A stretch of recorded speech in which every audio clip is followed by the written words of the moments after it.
Right then, morning world, I think. Oh no, afternoon world. Welcome to Sunday, 16th of February. It's going to be short and sweet today, I'm sorry.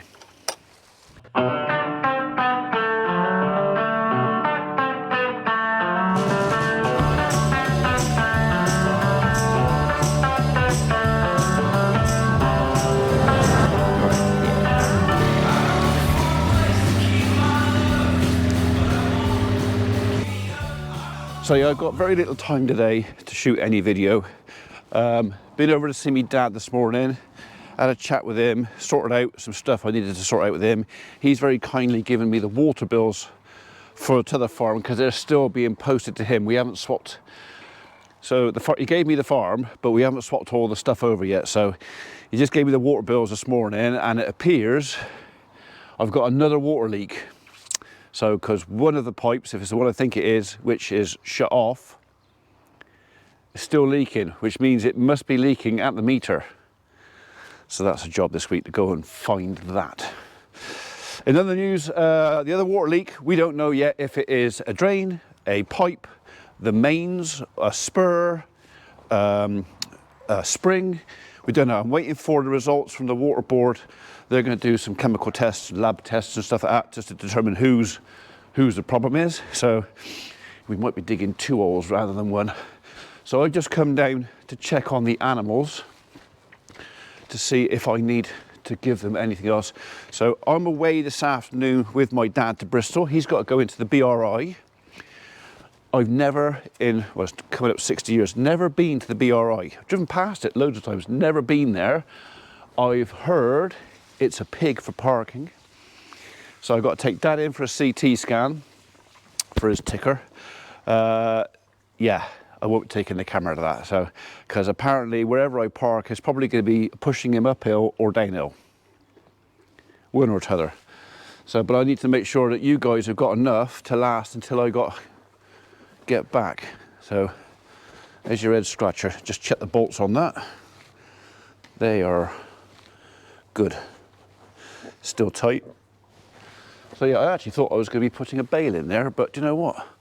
They've got enough there until I get back. I might put one the other end, as much as anything else, just to give me something to do. I have got an hour and a half. I've got to be back at Dad's for an hour and a half time, pick him up. He's a bit concerned about this ticker thing. It's obviously making him quite poorly. He's a bit wheezy at the minute. So I need to get him there in plenty of time. But like I said to him this morning, there's a difference between plenty of time and waiting around for an hour and a half for your appointment. So yeah, I'm hoping I'm going to get this right. Okay, now about in here. You've actually got quite a bit in there.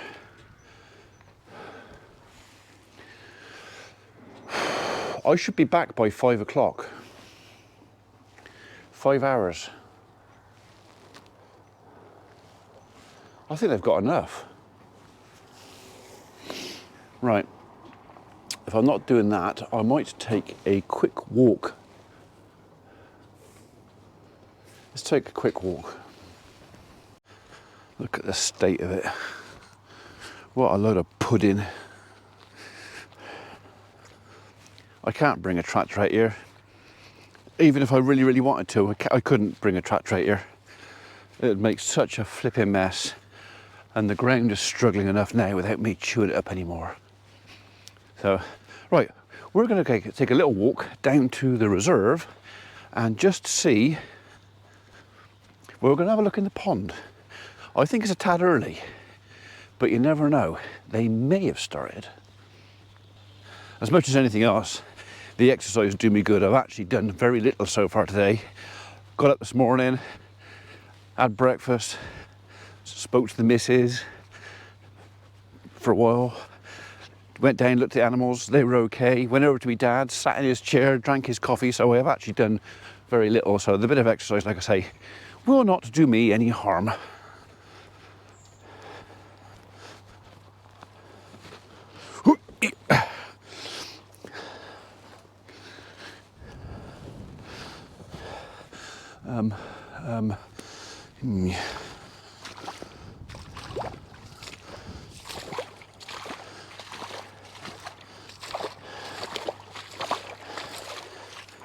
Yeah, if you want to walk the footpaths down here, wellies.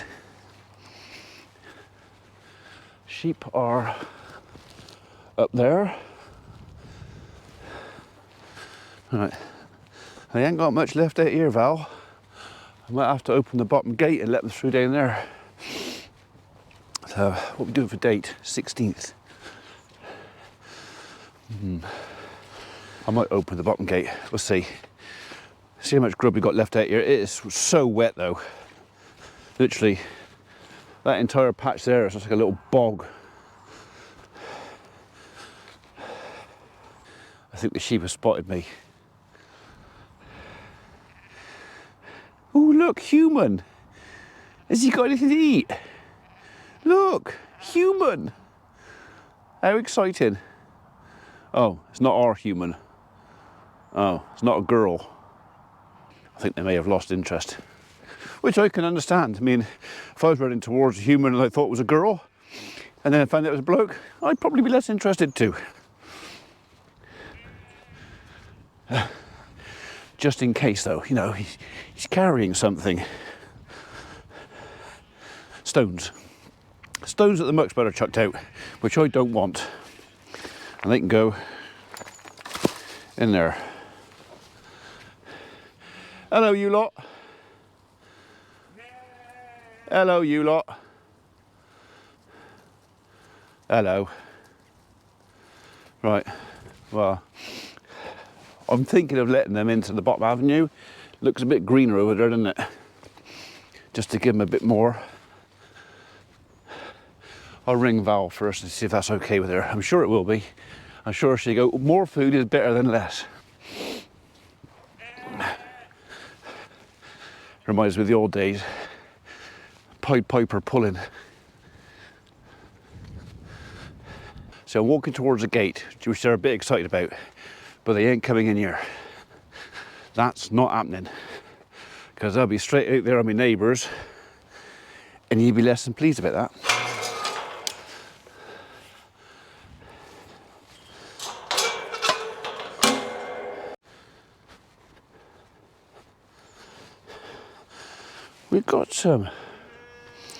We've got a bit of a track coming down through here, and we got hoof marks and pad marks.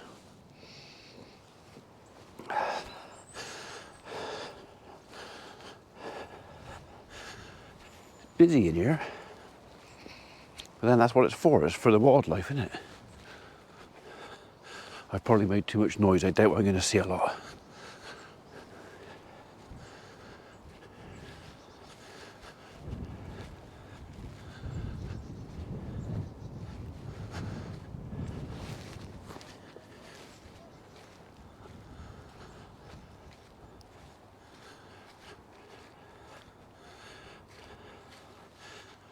Rabbit, little tree creeper down there. This camera's not going to pick it up.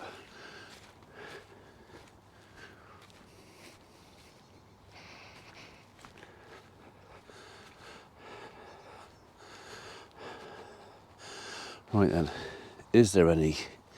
Like I say, it's probably a bit early, but you never know.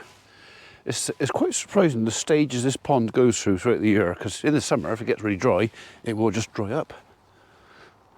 What's that? And how did it get there? We'll investigate that in a second. Looks like a tree guard.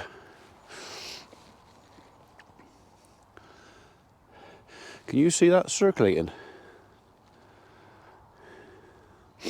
Just the middle of the pool, just very slowly, clockwise. So if I was below the equator, would that be going anti-clockwise? Yeah, that's strange. There's a current in there. Something's got to be creating that, either the wind or water coming in. Anyway, there is no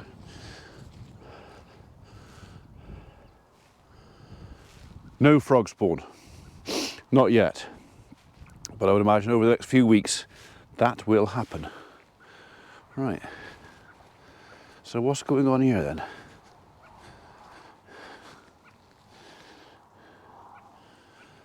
Something's flattened all this down in here.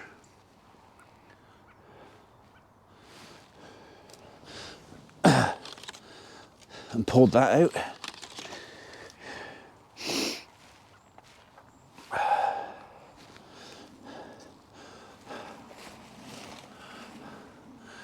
I think I should have bought the wildlife cameras down here and set them up.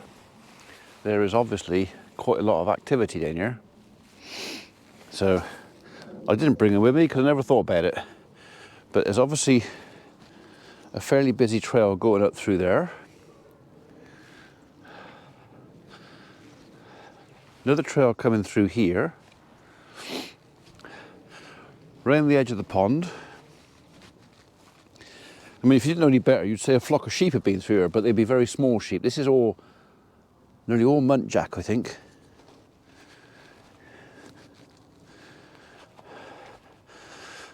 I'll put that there because I'll take that back up with me. So that's a rabbit trail. I think that's rabbit and muntjac. So they're going through, there's a tunnel right through there. There's be sheets of tin that we were going to take away.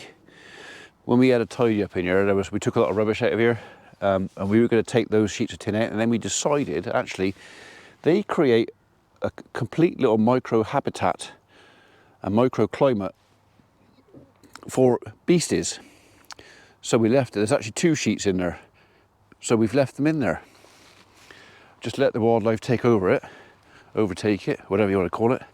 And yeah, I'll bet something's living under there, sheltering from the cold and the wet.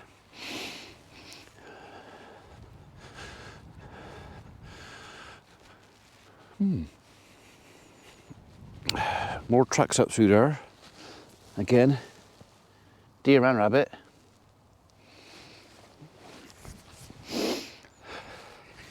I think this is a wildlife play area at night. Right, we'll just check up here because we get another little pond come up in here. It's a bit more sheltered. Look at the highway coming through here. All deer tracks again.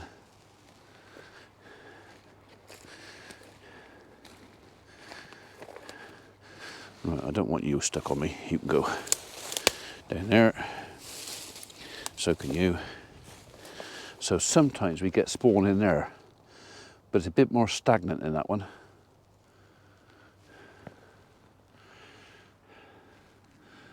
Yeah. When you get the feeling you're being watched. Something's watching me. All right. Okay. So yeah, all this is riddled with deer spoor, which I don't mind.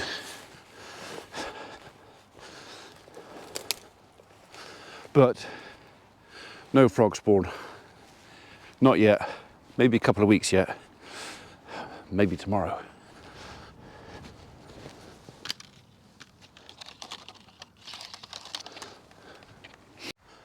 Right, I've picked up a bit more, so I'm going to leave it there for now.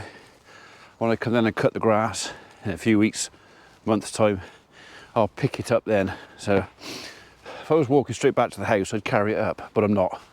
I'm going away from the house.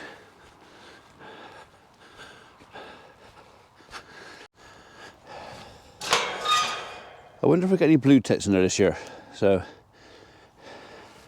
she likes it in there, as long as I don't get too hot. Because I imagine that would get quite warm.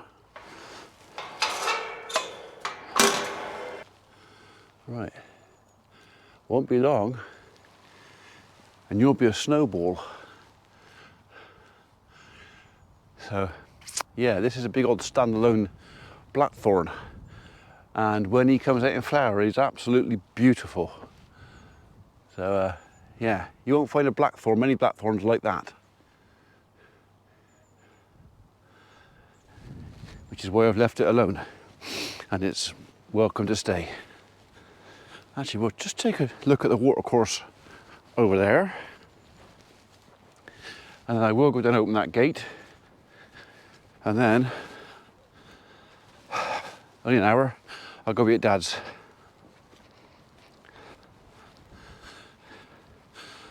Someone's been in the brambles. There's always one. Oh, that looks like a tasty morsel in the brambles. I'll get in there. What's that following me? Like, you are a stupid creature. Can I get close enough to you to stand on that? I very much doubt it. No. No. If I could just stand on the end of that bramble, it's not going to let me, and I ain't going to chase it. Okay. Yeah, I know.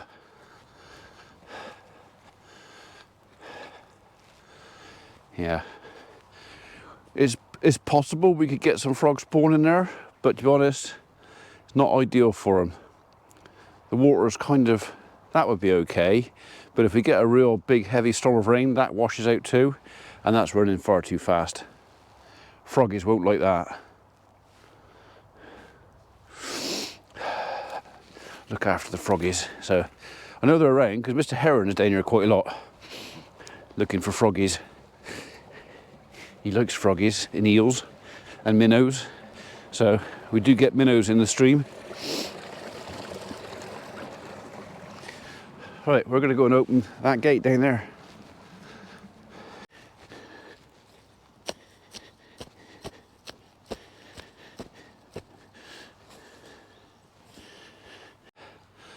There's a pretty even spread of sheep muck all over the field. They've kind of done this, I think, so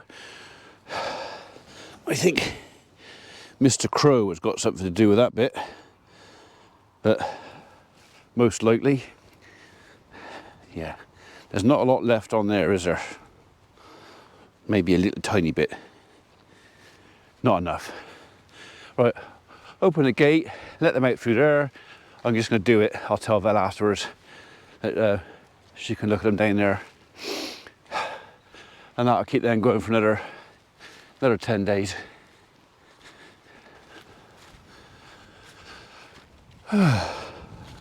You'll obviously be down to have a look. Will that get open? No, it won't. Right, you go in there.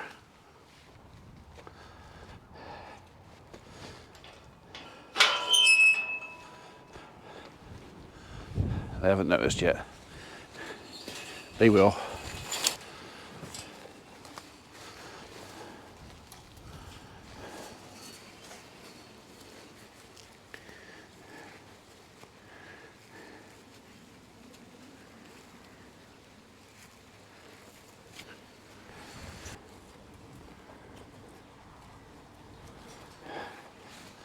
That's got it. Right. They can nibble that off.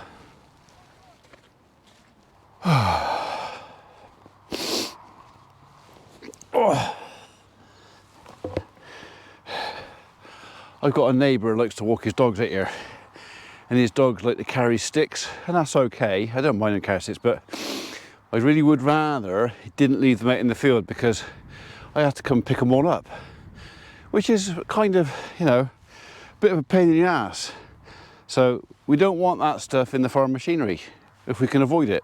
So if you walk your dog across someone else's land and the dog likes to carry a stick, that's fine. But when you're finished, just chuck it in the hedge. Don't leave it in the middle of the field. So there's stuff in there that could do damage. Like on this fella, there's a nail in that. Okay, there's a nail. I don't want that in my tyre. And I don't want this getting stuck in the baler and ripping the net or breaking a tine. So just, you know, just think. If it wasn't there when you arrived and you brought it, take it with you. I don't want it. I don't want it. Okay, I can go in the hedge with the rest of the stuff that I don't want. I'm getting a bit of a collection down there. Right, well, welcome back. It is 20 past 4 in the afternoon. I know I could possibly have done the live, but you know what? I also fancy the day off, so.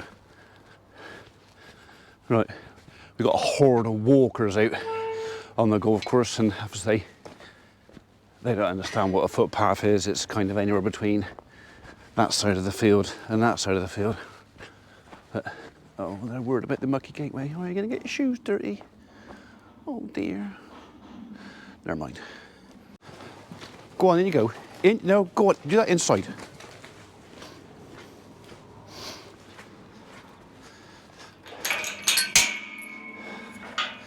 All right. We'll put a couple of bales in there and they will be ready or set for the rest of the weekend.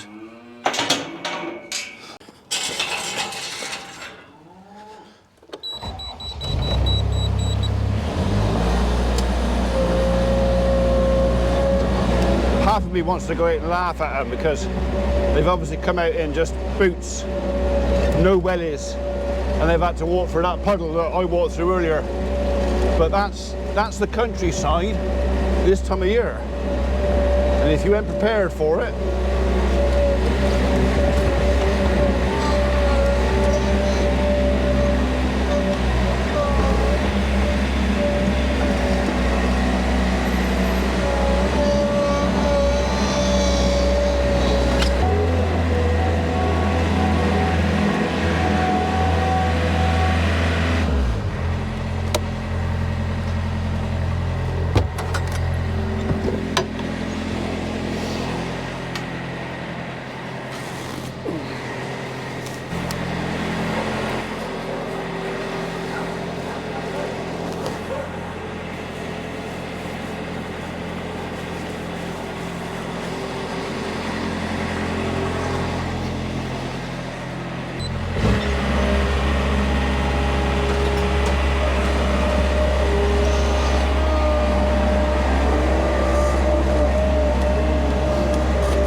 shoes, oh! Not supposed to get muddy shoes walking in the countryside.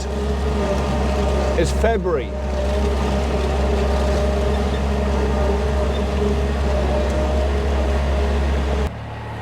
Honestly, it makes me chuckle sometimes when you have folks walking the footpath. You know, I think I've only ever had one say to me, oh, well, can't you concrete it or tarmac it or something? It's like, you know, if you want a tarmac path, you piss off back to the city where you came from. So we like grass and we don't mind mud out here.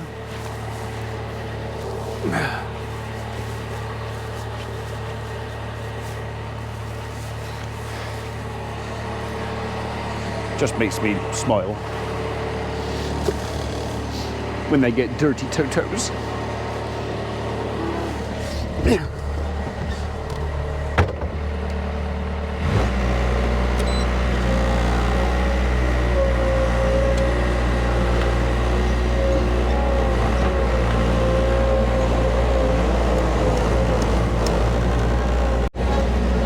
I know I shouldn't.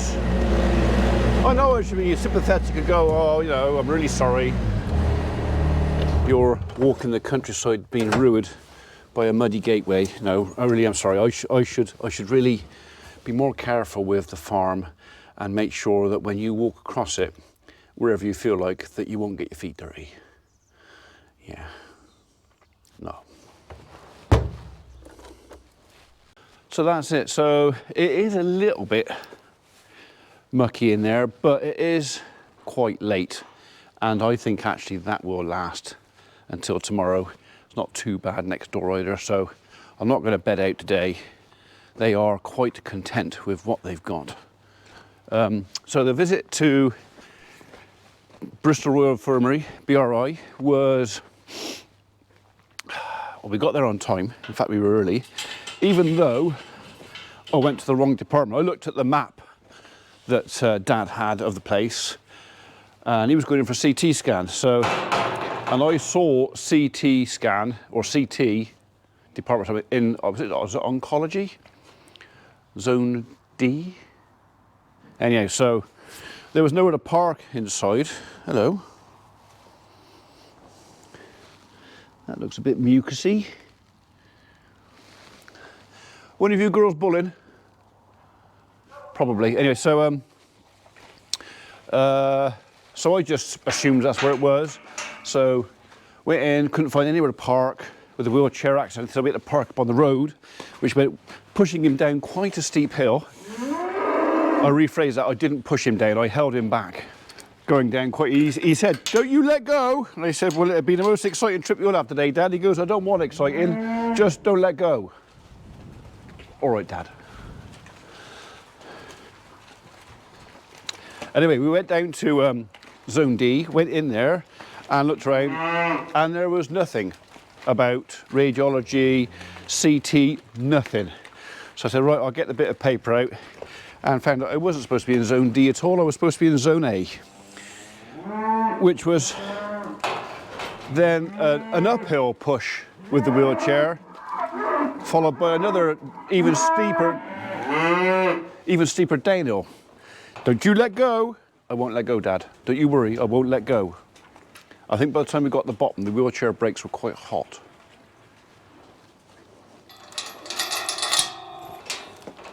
Anyway, so we got down to Zone C. I wanted to get to Zone A, so we looked around, couldn't find Zone A. So I thought, well, I'll walk through, because I'm going to find a sign sooner or later. Actually found a person and said, "We're looking for a 127, I think it was." She goes, "Oh, that's downstairs. We're going down there. Jump in the lift. We'll take you down." Right, okay. I didn't take any notice of how many floors we went down. It was quick. I thought it was one. Come back to that. So got out the lift, and there was the sign: radiology, X-ray.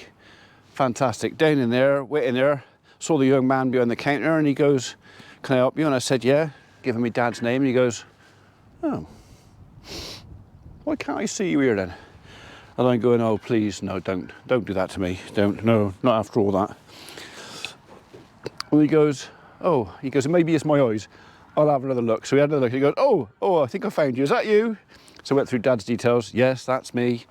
Right address, right telephone number, right postcode, blah, blah, blah." "Right, that's right, lovely job. You're booked in. You're a little bit early, but that might mean you get in quick." Fantastic. So we went round the corner, left, right, sat down. There was the X-ray, radiology, CT scanner right in front of us. We were there for 10 minutes.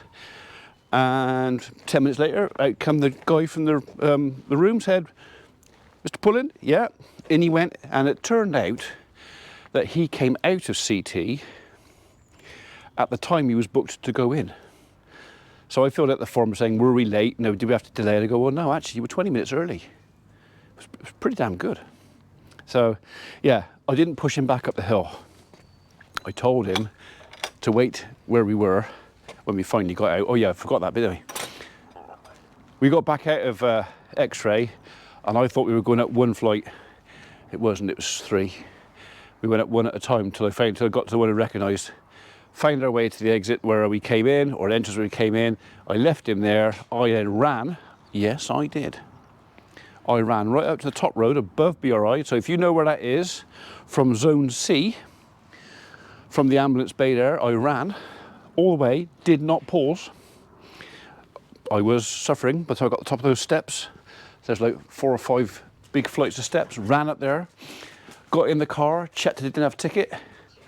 Didn't have a ticket. Drove down, picked up Father. He goes, "I didn't take you very long." I said, "I ran, Dad." He goes, "I saw you running." I said, "I ran all the way." Fair play to you. Yeah, dropped him in the van, packed the wheelchair away, home. On the way, we dropped by the farm so I could show him all the ground that had been ploughed. That made him happy. So, yeah, he's now home. I've now fed the cattle. I know they've got plenty of grub to last them till end of tomorrow. We'll bed them out tomorrow. That will be in tomorrow's video, not today's. It is Sunday. I don't have to do anything else. I've even given myself off the afternoon off from the live. Look, it's 4:30. I could have done it. I could have. But as I told a lot of you that I wasn't going to do it, I won't. No, I won't. No. I'm going to sit on my arse, put my feet up, and drink tea. I'll see you tomorrow. Ooh, someone's had a parcel. I bet that's not me. Mrs. Julie Heather Pullen. That'll be Mrs. P. That'll be the third Amazon delivery today for her. Third.